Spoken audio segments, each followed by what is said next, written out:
Okay, so we're gonna be starting a new reading challenge. I mostly see people doing like 200 pages per day, but I'm gonna do 100 pages because I still have school this week. I have a break next week, but for now I still have school, so I'm only gonna do 100 pages, not 200 pages. So I'm gonna be doing reading 100 pages every day for an entire week challenge. Oh my god, guys, no, I started this challenge last night at like 12 a.m. because I felt like reading so badly, but the thing was I stayed up until like 4 a.m. in the morning and I was reading in such a weird position that now I have like this huge knot in my neck and I can't move like the right side of my neck. Okay, so the amazing book I started last night was The Kiss Quotient by Helen Huang. I'm not kidding you, I got 60% into the book last night and I was gonna read only like 2 to 4 chapters or something, but then I ended up staying up until like 4 a.m. obviously, which isn't good because I had class this morning. I only got like 4 hours of sleep. It's so bad, I know, but I was enjoying this book so much. I'm on chapter 19. The couple in this book though, they're so good. I have been skimming over like the spicy scenes, but just them like interacting with each other, I don't know, there's something so good about it. Their chemistry in the beginning was so good. Normally I don't get that feeling with like couples who I guess have this sort of instant attraction thing. I don't really know how to explain it. It was just such good chemistry in the beginning and it just made me love them. I don't really know what trope this would be. I guess it'd be like kind of one night stand, not really. Fake dating, I guess. It's not really that much of fake dating though. I don't really know if there would be like a trope in this. There kind of is. And the two characters in this book are like obsessed with each other, which I love so much. But anyways, yeah, I'm gonna continue reading this. I still have to type down some notes for class, but oh right, I forgot there was like a challenge thing I was doing. So I already completed my daily quota actually. I am on page 201. Okay, the way this is gonna work is that I have to at least read 100 pages per day, so I can go over the 100 pages if I want to, because I probably will. Honestly, I don't think I can control myself. I don't think I can read only 100 pages. At the end of the week, I'll give you guys the total page count like I normally do with like my realistic weeks of reading, but this is a bit different because I'm like trying to get myself to read 100 pages per day, so like a reading challenge. I was gonna do 200 pages because I did get to 200 pages last night, but I feel like that's a bit unrealistic for me, so I lowered it by like 100 pages. I feel like it's doable. I feel like I'll do okay. I am gonna keep some pages in the bank in case I do miss like a day where I don't read 100 pages. I have a feeling I'll finish this book today though. I think I only have, what was there, like 130 pages left? I don't know how many pages are in this book. Wait, there's only 314 pages in here? Honestly, I would have read this entire book last night if I hadn't needed to go to sleep, but I'm trying to be semi-responsible with my sleeping schedule, but obviously it's not working that well. Okay, so I finished The Kiss Quotient by Helen Huang yesterday. It was so good. It's been a while since I finished a book in less than 24 hours. I did kind of stop myself from reading any more books yesterday because probably not a good idea that I read 314 pages on the first day because I might wear myself out. Anyways, I rated the book a 4 out of 5. I really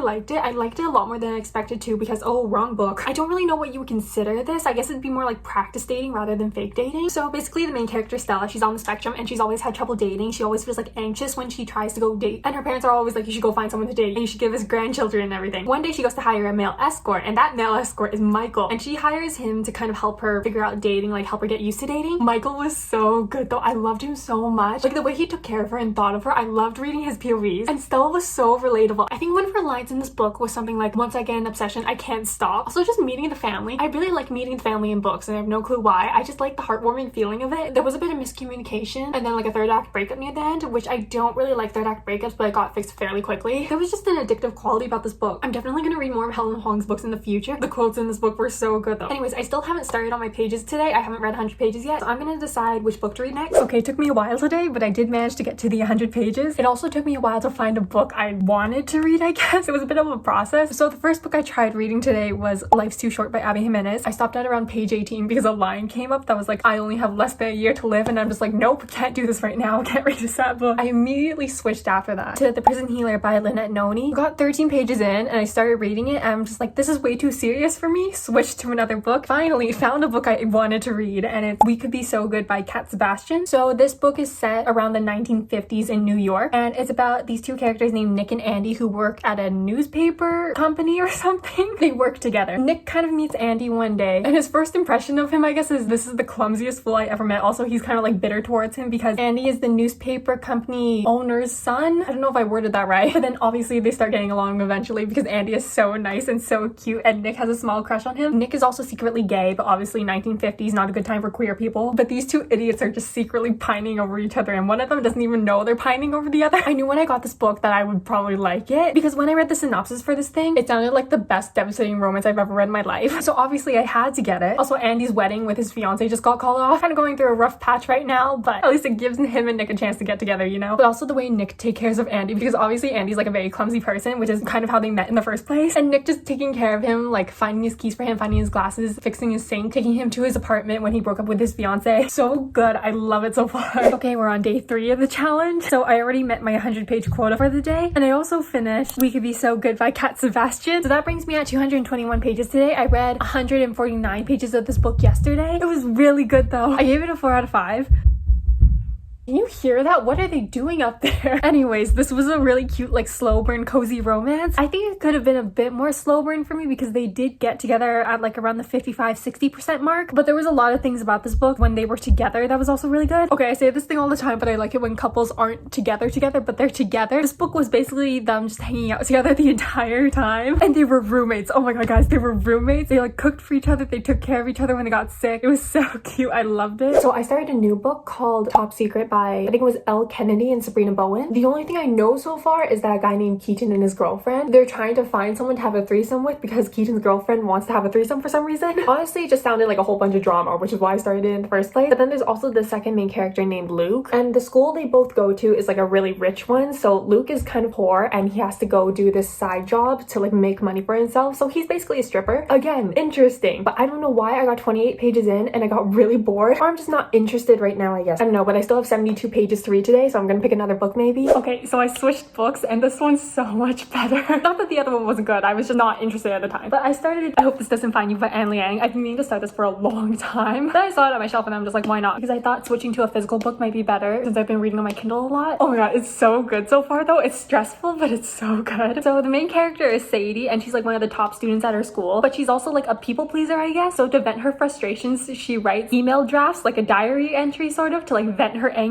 Most of her emails are to this guy named Julius, who's like her academic rival, and they're both the school captains too. One day Sadie's emails kind of just magically get sent out, all 47 of them or all 52 of them or whatever, and obviously most of them are to Julius, but a lot of them are to also like random people, teachers and stuff that kind of ticked her off in the past. Oh my god, reading the emails though, it's so bad, it's so stressful. I'm like sweating reading them. Some of the lines in this book are already so good though, and I'm only on like page, I think it was 74 or something. Oh, also I met the 100 pages for today. But anyways, one of the lines was like, I'm only relaxed when it comes to school if I'm ahead. There was also another one that was like, I set deadlines a week ahead of deadlines for myself. And then there's this one line Julius said when the emails from Sadie accidentally got sent out. He's like, I think you're obsessed with me, Sadie. It was like the best thing ever. I'm just like, oh my god, this is gonna be so good. Honestly, I think when it comes to like enemies to lovers in a contemporary setting, academic rivals seems the most realistic to me. Although when you start this book, I think we all know who sent out the emails. Like I have suspicion. It might not be her, who knows? I could be shocked by the end, but I'm really suspecting that's her. Not Sadie, but another girl in this book. Imagine having hate emails sent out to your teachers though. Like that's so embarrassing. Like that'd be so awkward. Like how would you walk into class? I mean, obviously there's the fact that she sent out emails to her classmates, but to her teachers, I feel like that's even more awkward. I'm like sweating. I hope I don't have to read any more emails. Okay, I met my 100 pages for today. I've read so much of this book. I went from page 74 to 249. It's so good, guys. Oh my god. It's been a while since I've had like this buzzing feeling in my head, and for anyone who's curious, the buzzing feeling is a good thing. These are just two idiots in love. I mean, they're so smart. They're like the top of their class smart, but like they're idiots. There was this one scene where there was like a track running sort of thing, and she was like way too tired to run, so then he ran her race for her. But then at the end of the race, he just came running back to her and gave her the gold medal, like, here, you take it. They're supposed to be enemies, by the way. The banter, this is also so good. But anyways, that medal handing thing reminded me of that one Taylor Swift song, if you know what I mean. But also, yeah, the banter, it's so good. It's so funny too. Oh my god, and there was this one scene of Julius's brother. His family has really high expectations for him, and so his brother was on his back about that. But then the main character, Sadie, she went up to the brother and is like, you shut up, he does so well in school and stuff like that. Again, academic rival, defending the academic rival. Oh my god, and then the main love interest in this, he's like, you insult her in any way, you die. He literally went to go beat up a guy because he wrote like Sadie when is a B word on a building, and so he went to go find him after school and he beat the shit out of the guy. Oh god, and then after a party, she hosted a party at her house because it's just like a lot of those hate emails went out to the entire school, and so everyone's kind of mad at her, but she hosted a party to try to make everything better sort of thing. But then after the party, when she went crazy and is like, get out sort of thing, he stayed behind to help her clean the house. I love this couple so much. It really is like this buzzing feeling. I feel like it's been so long since I've read a romance that made me feel this way. I feel like I'm on an adrenaline rush. Oh my god, and Anne Liang came out with a new book. I think it was this month. I really need to go get it. I've been meaning to get it for a while, but especially after this book, I'm gonna go get it. Also, the main character still hasn't figured out who sent out the emails by accident. We probably know who. It's just we won't know until she says it. I don't know how I feel about high school settings because I'm in college and I feel like, I don't know, high school just feels so far away, but I always love reading like academic settings because I feel like I can relate to the characters so much. I feel like Anne Liang is the one author whose books I don't mind being in a high school setting, and her contemporary romances are just so good. Like, I'm so giddy reading this. Honestly, I might finish it tonight and then start another book tomorrow because I'm enjoying this so much. I don't know how many pages I have left, but as you can see, I really don't have that much of the book left. Okay, today was a bit of a struggle, but I did manage to get to the 100 pages. So to sum up today, the first thing I read was obviously I Hope This Doesn't Find You by Anne Liang. I finished the book today with 60 more pages. That was the easy part of today. This book was so good. I actually finished it around 2 a.m. last night. 5 stars. I like this book so much better than I thought I would. This is by far my favorite Anne Liang book so far because I've read 2 other of her books which I rated like a 4-star. I just like the romance in this one so much, and then there wasn't a third act breakup, which I was so happy about. I mean, obviously there were some misunderstandings here and there, but there needs to be like some little bits of conflict to get to the end. Also, Julius being in love with her this entire time, like all of Anne Liang's love interest, it's kind of like a realization they love the main love interest like the entire time, which I love. Secret pining is the best. Oh my god, and then when the main character started liking the main love interest, I feel like some of the best quotes people often notice the most come from the guy's POV, I guess, but with Anne Liang's books we only get the girl main character's POV, and so there were some good quotes in here when she finally fell in love with the main love interest. It was so good. Anyways, next book I tried to read today was Tangled Up in You by Christina Lauren. I only got 15 pages in, but this book just started irritating me so quickly. I get how parents are overprotective, but these parents were so overprotective that it was just kind of driving me crazy. Like, they made up a bunch of rules because this main character has literally never been outside her family's farm, and so she wanted to go to college because she's literally a full-grown adult. But then even though she's going off to college, her parents are making up all these rules like no going out too often, no using technology, no using makeup, no talking to boys and stuff like that, and you better be back by Friday by 5 p.m. so you can stay at the house during the weekends. And I'm just like, this is crazy. Like, I don't think I can handle this right now. So then after the 15 pages, I switched to another book called The Undertaking of Heart and Mercy. I got 12 pages in. I read the first chapter to give it a chance, but there was just this one thing in the beginning of the book that gave me the ick, like the smallest ick, and I was like, nope, can't do this either. So then I thought maybe I wasn't in the mood to read on my Kindle because all these books were on my Kindle, and my Kindle's obviously lighter, so I bring it around with me a lot everywhere. So then I thought maybe I'll just wait until I get home and pick a physical book on my shelf, and I picked The Lucky List by Rachel Lippincott. I read Rachel Lippincott's book that she co-wrote with her wife Alison Derrick, which was She Gets the Girl, and I love She Gets the Girl. It's one of my favorite romances of all time, so I thought I should give this one another chance because I tried reading this around maybe a year and a half ago, and I guess I just wasn't in the mood for it. I also think I might have been in a reading slump at the time, I can't remember, but you can tell just by looking at this bookmark right here, like it's so faded at the top here from waiting for so long. I mean, at the time I only got like 20 pages in maybe. I'm at page 87, so what is that, like 170 pages today? So basically this book is about our main character Emily, and her mom died about 3 years ago. Her and her father are in the middle of moving and packing up her mom's things, and then the main love interest is named Blake. Blake and Emily's fathers have been friends for a long time, and so when Blake and her father move back into town, they obviously start hanging out. I don't know what it is about this book, but there's something about the writing that's missing compared to when I read She Gets the Girl. I like the concept of this story because Emily is going through her mom's stuff and she finds this bucket list that her mom left behind from her last year of high school, and so she wants to complete that bucket list before summer is over, and Blake is helping her with that. Like, I like that idea, and I want to get to the part where they start to hang out a lot more because I'm not gonna lie, for me to enjoy a book there needs to be a really good romance, and so I'm waiting for the romance to start happening. I did think about dropping this for a split second near the beginning because I'm just like, when is this romance gonna start? But I think we might be getting into it soon, so hopefully if I read a bit more tonight, the romance will start romancing. We are officially on the last day of the week, and we cut it a bit close today, but I did manage to get to the 100 pages. I made it to page 200 of this book. Oh my god, guys, I'm getting the buzzing feeling in my head again. I think it took me a while to get into this book because in She Gets the Girl, it was dual POV. I didn't know what felt so different about this one, but I think it's because it's a single POV that I think the thought of, am I gonna like this as much as the other book, kind of just popped into my head for some reason. I'm liking it a lot more now. It did take me 90 pages to get into it, and then Blake and Emily started hanging out a lot more, and I'm just like, oh my god, I'm enjoying this so much. This book looks so short, but I feel like it's such a slow burn in its own way because they kind of start out as strangers who knew each other as children, and then they become slight friends, then friends, and then Emily's just thinking, do I have a slight crush on this girl? And then finally she fully has a crush on her, and then Blake also admits that she's gay and stuff like that, and then it kind of clicks in Emily's head, oh, I really do have a crush on this girl. Yeah, I didn't finish it yet, but anyways, let's wrap up the week, shall we? So on day 1 we read The Kiss Quotient by Helen Huang. I read 314 pages. Day 2 I tried reading Life's Too Short. I got 18 pages pages in. Then I tried reading The Prison Healer, got 13 pages in. I settled on We Could Be So Good and read 149 pages of that. On day 3, we read We Could Be So Good, 221 pages. I finished the book on that day. Day 4, I tried reading Top Secret, 28 pages in. Then I started I Hope This Doesn't Find You, 74 pages in. Day 5, I continued I Hope This Doesn't Find You with 175 pages. Day 6, I finished I Hope This Doesn't Find You with 60 pages. Then I tried reading Tangled Up in You, got 15 pages in. Then The Undertaking of Heart and Mercy, 12 pages in. And then finally The Lucky List, 87 pages in. Then on the final day, which is today, I got 113 pages into The Lucky List. And in total, the total page count will be up here. I have a feeling it might be a bit because this week wore me out so much, but it was also so fun. I was definitely in a romance mood this week apparently. But yeah, that's pretty much it. Definitely not gonna do a reading challenge for a while because I feel like all I did this week was stare at pages, which isn't a bad thing, but I don't want to put myself into a reading slump. So probably not gonna film a reading week next week and just gonna slow myself down, read whatever I want, read whenever I want. And yeah, that's pretty much it. I'm gonna end the video here. I hope you guys enjoyed and I hope to see you in the next one. Bye.